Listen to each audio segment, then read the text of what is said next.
We have some fun because we are going to show you what's sold on eBay and for how much, and talk about why and who the buyers are and why they like these things. So let's take a look at what we sold last month. We do a video every month for our level 2 and level 3 members. They get to see it first, where we drop 20 items on eBay auctions and they get to look at them, track them, bid on them if they like.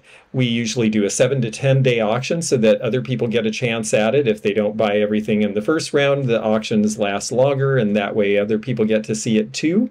And by the end of that, we have a pretty good picture of what the market for these individual items at the moment in time that we're selling them is.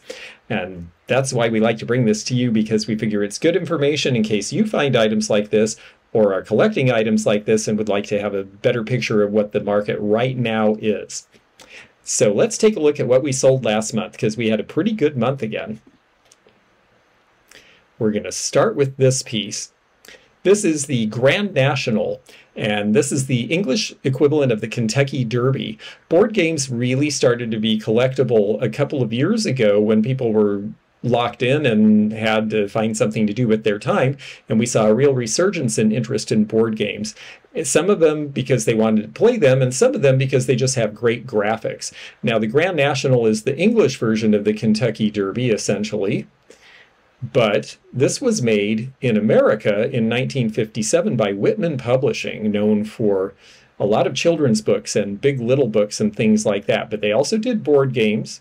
This one is a sweepstakes game of chance, and this would have probably appealed more to adults or older kids than it would have to little kids at that time. So we don't see it as often. There are various versions of the cover. I really like this one because it just seems like it has such great color and such motion, and because of that, I'm not surprised that it sold for $15.50 on 6 bids.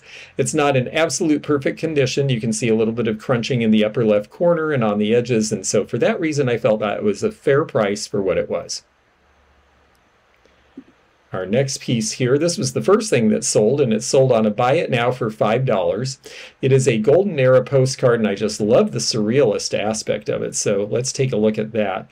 This came out before surrealism was actually really a thing. This is from 1910. It was printed by an outfit in Colorado, and the monograph here is a Charles, can't remember his last name, but a pretty famous postcard designer of the time. We'll have to look that up. The stars in the firmament of my happiness are your eyes. Isn't that wonderful? And you have the stars there and these eyes and the implication of a face with a smile. I just thought this was so neat. And we have the information about the producer on the back. Postcards were such a big deal in the first 10 years between about 1907 and 1917. It wasn't until that time that they figured out to divide the back so that you could put the address and the note on one side and have the graphic on the other side. And because of that, lots of people started collecting postcards right away. And I think this one is just really, really interesting. And I was not surprised that it sold. I figured that it would go right away, and it sure did. This piece did very well. This is Ceramic Arts Studio. This is a great company out of Madison, Wisconsin. A woman and her husband started in the 1940s, and they lasted for a little over 10 years. They did really good glazes. They did a lot of whimsical pieces. They also did modernism. You see a lot of dancer pairs, for example, that hung on walls or stood on end tables and opposite sides of a sofa. But this little guy is interesting because he's a miniature. Generally, they only made salt and pepper shakers this small because it didn't make a lot of sense financially to make a single item that was this little, because they didn't get very much money for it. But in this case, he is a solo, and that's part of why he's unusual. There's another view of him. He sold for $31 on 16 bids, so that was a very active bidding for this piece, and it was because the collectors who understand this realize that not only is he cute, not only is he a frog, but he's a hard one to get. So that was neat.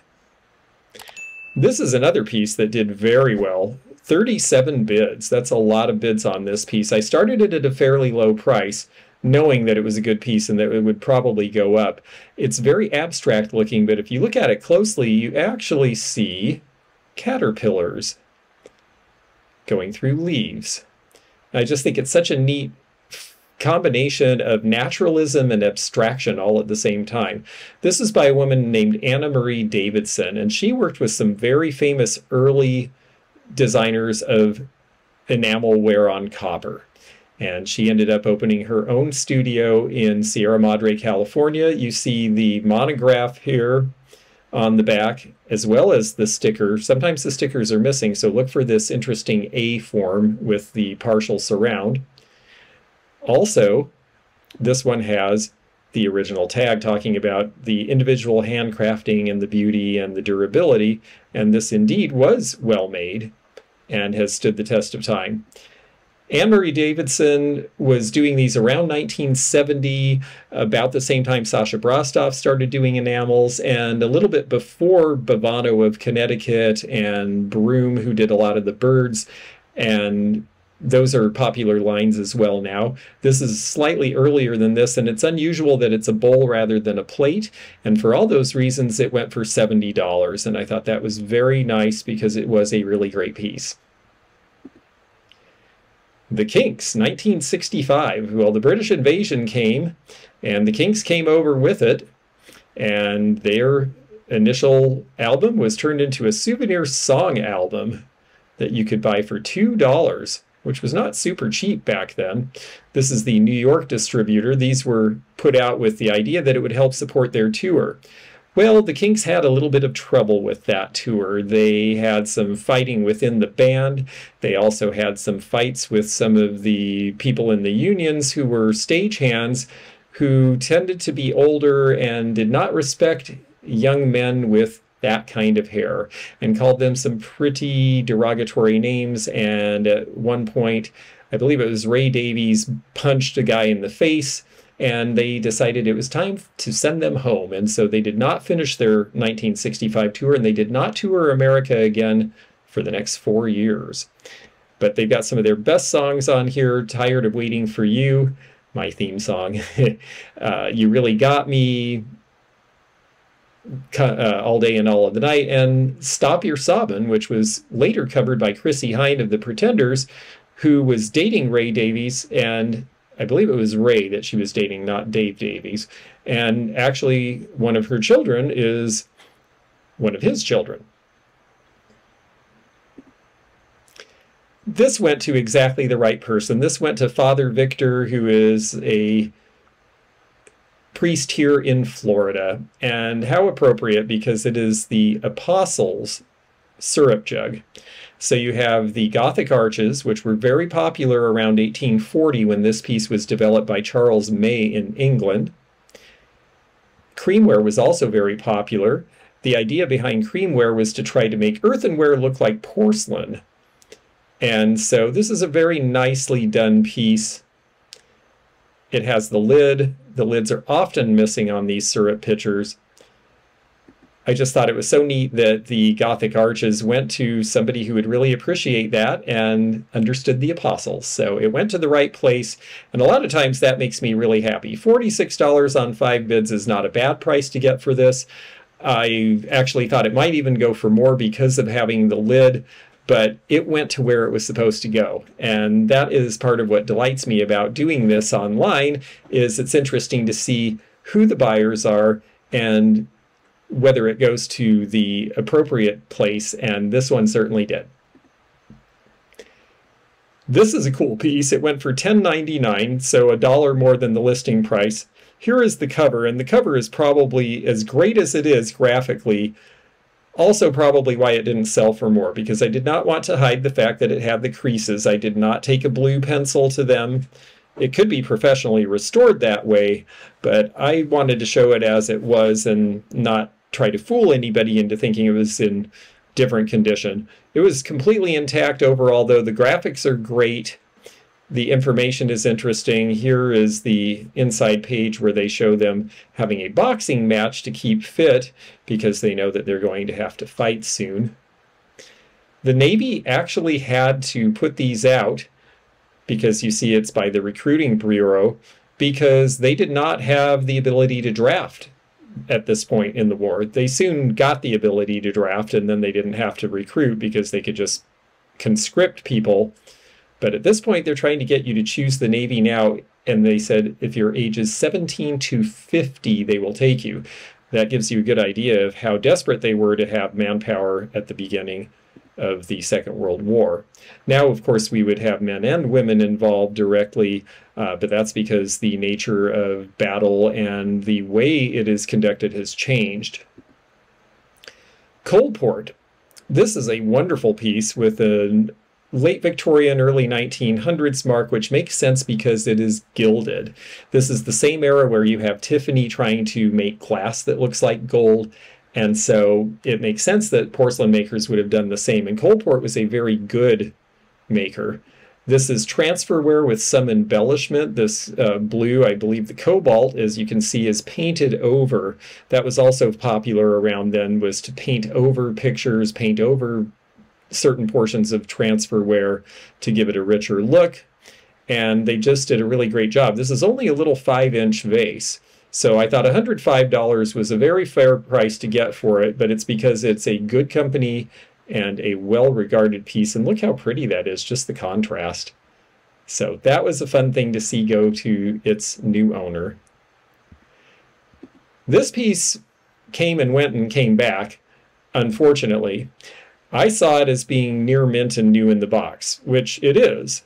However, and you can tell that because all of the mounting parts are still in this envelope that's never been opened. This dates to 1952, as you can see.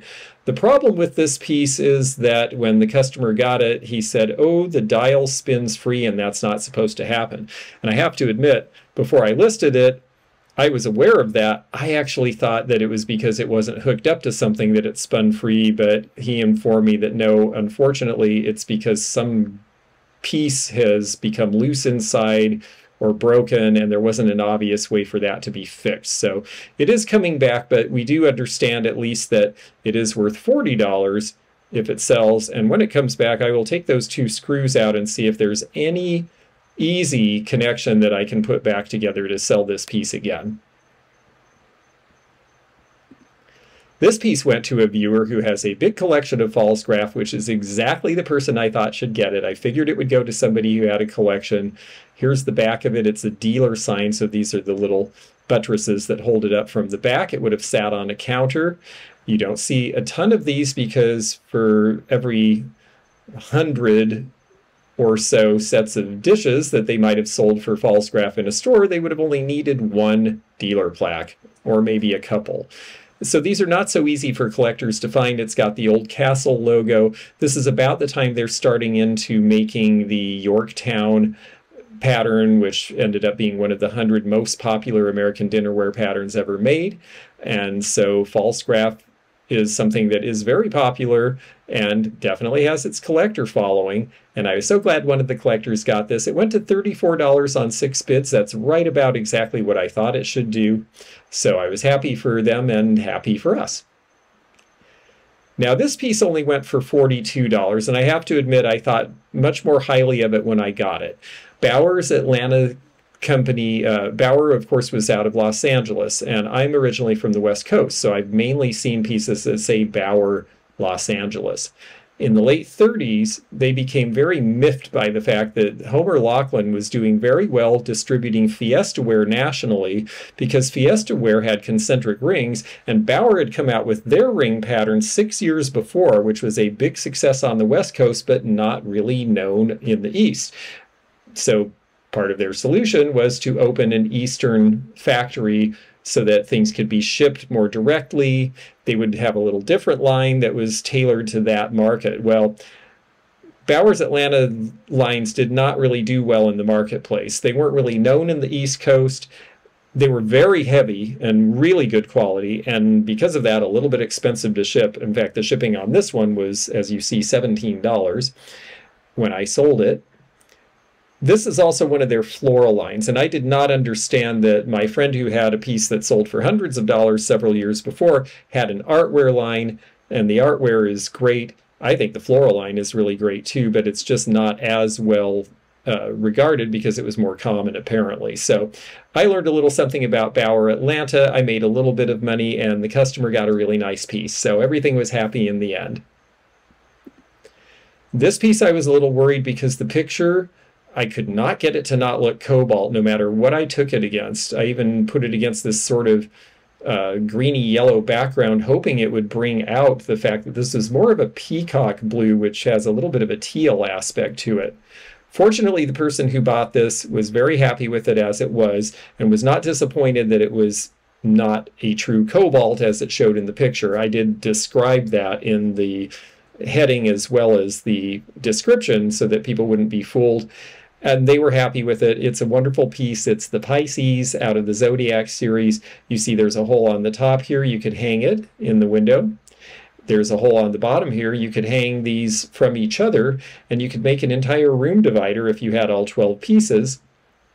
I only had this one. And somebody else has it now for $34 on 8 bids. Blanco is definitely very popular right now, as is mid-century art glass in general. Speaking of mid-century art glass, well, this is Murano, but this is in the form of a choker. And this piece, if you take a look, the beads, well, they are not pastel colors exclusively by any stretch of the imagination. The fact that they're cased in clear glass gives them a little bit of a lighter feel, and they're a little bit more like little miniature paperweights, these beads. It's got the barrel clasp, and because of that, it really has a good look. And even though it's not pastel per se, it doesn't have sort of a springy aspect to it. A viewer of mine was trying to buy another piece of jewelry from me. She missed out on that one, and her husband saw that she liked this one and got it for her instead. So what a nice guy. That was a great thing to do. 14 bids, and it went for $63.55. So I was pleased for her and pleased with the result. This is Chrissy Fashions. The Chrissy doll came out in 1968. It was very popular right from the beginning. She had long hair. She looked fashionable for the time. Look at the orange and green together, the little orange scarf that goes with this drenched trench. This was an Ideal doll, and Ideal, of course, was known for the Shirley Temple doll. Chrissy was probably one of the most popular things they put out after the Shirley Temple doll. And here are the other fashions she can get. This is in the original hanger with the original packaging. The drenched trench, the jean machine, grape drape. They liked alliteration and rhyming here. The hobnobber. Thunderwear. Oh my. The snuggler. That looks like a Snuggie. Somebody had an idea way back then. We should have been making those for adults. It would have been a big hit. And the gypsy. Ooh. So, yes, Chrissy was pretty hot in her time, and Chrissy did very well. She got $24.50 on 6 bids, and I thought that was a very fair price. 2 pieces of jewelry to wrap up the sold items, and we'll talk a little bit more about an item that sold but didn't sell and what that means. But the Art signed pin. Art is a good company from the late 60s and early 70s. The Art signature is about 1970. It has wonderful textured stones. I could not get a good picture of them. It's a smallish piece, and it has a lot of dimension. It sticks out way far, so the camera just could not decide where to focus. I was happy that I got the price I did considering the lousy picture. $35 is a fair price for this piece. It went to Portland, Oregon, and it went to a drop box owned by a Chinese person whose name was written in Chinese characters, and I cannot tell you what that said. But it does tell us something, what it says about the market, and that is that the Chinese are very, very interested in good quality American signed costume jewelry, particularly companies that now are produced in China. This is what has led them to an appreciation and understanding and an interest in our older American costume jewelry pieces. It's great to see the enthusiasm. It's definitely pushing prices up, and if you are an American collector of these things, you may want to put some aside now, because even though prices are rising, the truth is the supply is diminishing. As this goes more and more overseas, we will not see as many of these pieces readily available in our country. So the time is now to collect if you have an interest in this. This Hobei piece stayed in America, but it's another good example of a good design. in costume jewelry. This is sterling. You can see all the detail up close. You can also see that I did not polish it. It could have used a polish, but I didn't want to decide for the ultimate customer what part should be bright and what part should be left dark. I didn't want to dip the whole thing and make it shiny bright because it would take all the patina off, and it had too many little crevices for me to use silver polish or be too effective with the polishing cloth. So I opted to not polish. And I said so in the description. The pin goes at an angle that was typical. Pins did not always go straight across. They went up and down. They went at sideways angles depending on how they were going to be used. This probably was meant for a coat or a scarf.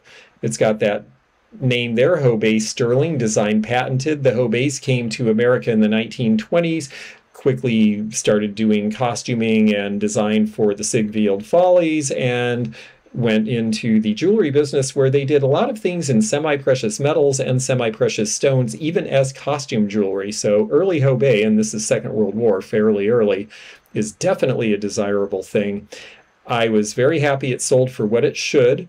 $130.50 is definitely right on the money. And that money is good these days. I was very fortunate because I paid $17.50. So I made a nice profit on this one. That doesn't always happen. Oftentimes you really have to step up for these pieces. So I was fortunate, and I was so glad to pass it on to someone who really loved it. I will tell you about one other thing that's sold but didn't sell. I had a wonderful folio of Claire Newberry cat prints, and a viewer bought them, and I think they went for $35, which was about the right price. And we sliced the corner of them when we were packing them. Note to self, take the item out of the box when you are forming the box around it, because mistakes happen, and that was a terrible mistake. Thankfully, I canceled the order because I did not want to charge her for something that I had damaged.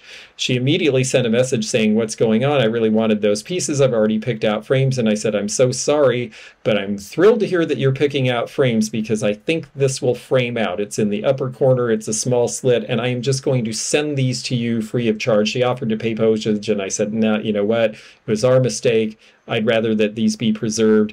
And she was happy with them because she was going to frame over the part that we damaged. So it will not be a problem where she's displaying them. And I'm so glad for that because they didn't end up getting trashed. So that was good. I also did not sell a very nice Seguso vase that we had a reserve on because it's a $300 piece. And I just couldn't take the chance on it selling for less than that because it belongs to a client. And we had a similar situation with a Rosenthal Chippendale charger. We did not put a reserve on that. See, we try to experiment when we do these eBay listings. So I tried one with a reserve, and then I tried one starting at a high price that could run up to a buy it now price. And in this case, neither of those strategies worked, but they both have worked at other times. Sometimes with the more expensive and obscure things, it may be better to put them in a store and give them more time than we have in an auction environment. It just depends on the week and who's there. So that is our rundown of eBay sales.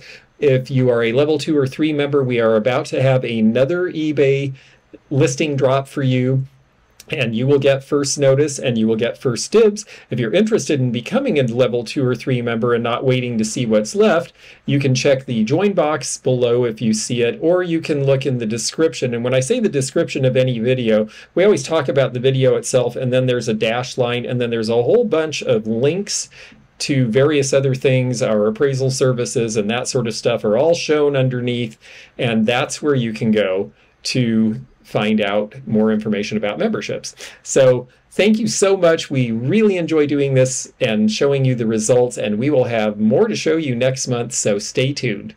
If you enjoyed this video, check out this one. Also, click thumbs up to like this video, and check the description for information about our Patreon, our memberships. We've got a lot of different levels with different perks and bonus videos and early content. Also, please do check out our website, theantiquenomad.com, for appraisal help, and we'll see you again for more adventures in the antique and vintage community soon. Bye for now.